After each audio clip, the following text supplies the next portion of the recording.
In this lecture, we are gonna dig in the project files to see what we have inside here and see what are the foundation of this course as well.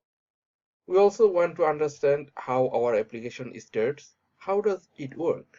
So inside our API project, which is the only project up to now, we have a few files which we need to understand how are they working. I want to look at the program.cs file first. Every .NET application has a program.cs class, and within this particular class, the main method is provided. It is the gateway of our application. So when we run the API project, it's looking for this method, and then it's going to run any of the code inside here. Now the code inside here is called a method, create host builder method. So what does this method doing here? If we take our mouse and we hover over the original method, the host create default builder, then this tells us what this method is actually doing. Look at here. It says initializes a new instance of the host builder class with pre-configured defaults. So it's configuring the application from many parts of the project. It's going to set the content root path where to get the project files. It is going to load our configuration. Now there are several places that our application can get configuration information from. One of them is our environment variable, and there are two files that we have inside our application called fsettings JSON and fsettings.environment. In our case, it is development and then .json. And it also takes the configuration from here as well. And inside this method, it also tells us what else to use when starting our application, and it points to use startup class. So now let's see what is inside the startup class. And what we see inside here is our configuration is being injected into the startup class. So when we are talking about configuration, we can say, for example, fsettings.json or fsettings.development.json files. So let's take a look at the fsettings.development.json files. Now at the moment, the logging level for development is set to warning. It doesn't give us detailed information which we want when we are developing the application. So what we can do is we can swap the logging level for Microsoft to information.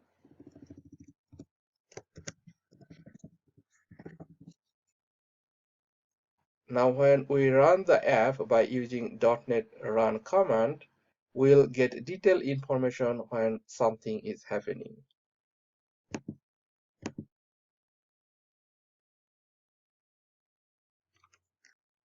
Now change the directory to the project.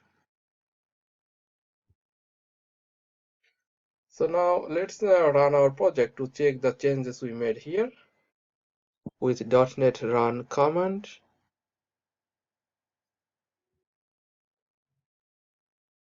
Now let's go to the browser and open your localhost 5001/weather forecast. Now I can look at my console and I can see there are a lot more information, and can see that we get a lot more information inside here about what is going on. So when we hit the particular endpoint, we can see that we made a GET request for a weather forecast controller, for instance here. Now let's head back to the startup class once again and close this one. So we have a configure services method and we have configure method here. And inside our services, this is often referred to as our dependency injection container. If we want to make a class or a service available to other areas of our application, we can add them inside this container. And .NET Core is going to take care of the creation of these classes and the destruction of these classes when we no longer use them. We'll know more about this container when we use it throughout the course. Now the next part is here is the configuration method, and this is used to configure the HTTP request pipeline. As we made our GET request from our browser to our controller endpoint, then our request goes through a series of middleware for getting in and out as well. So very first, we can check if we are in development mode using this if condition. And if we are and our application encounters a problem, then we use the developer exception page. We also use HTTP as a redirection. So if we did come in on HTTP address, then we get redirected to HTTPS endpoints. We also set up routing. We have got app use authorization, which isn't doing much for us at this moment because we haven't configured any authorization. And then we have got the middleware to actually use the endpoints. And we have got a method here to map the controllers. And this goes inside our controllers to see what endpoints are available. Go back to the weather forecast controller, and we can see that we have our routing here, and we get the HTTP GET request here for this endpoint. So any GET request that goes to our API with the weather forecast route will get sent to this particular endpoint, and we return the data to an array. So another file I want to show you inside here under the properties, there is a file launch settings.json. When we run our application using .NET Run, then it takes a look inside this section to see what it should use when we start our app. So now, because we are creating an API, we don't really need to launch our browser. So we can say launch browser equal to false. If we are not launching a browser, launch URL is irrelevant here, so we will ignore this. And then we can see the application URL.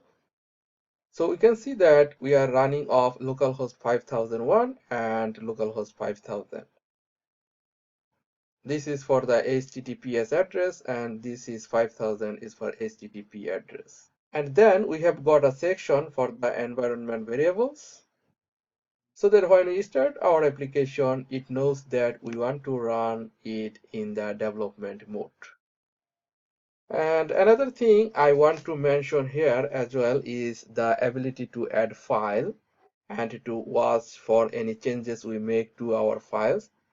So at this moment, we are just using .NET run command to run our application, but we can use .NET watch run to keep an eye out for any file changes that take place in our application. So for example, if we just go back to our weather forecast controller and delete these two options from our array and save the file, then I will run the file with .NET watch run command. Press enter. Now you see it says was started, and now the application is rebuilding. Now go back to your browser, and you see here was the summary filtering, but when I refresh the page, that option is gone.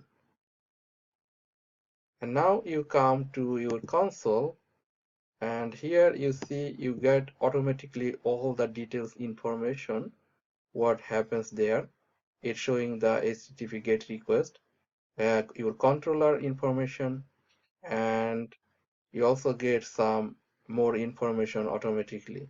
So this is the difference between if you run your project .NET run command and with the .NET watch run command.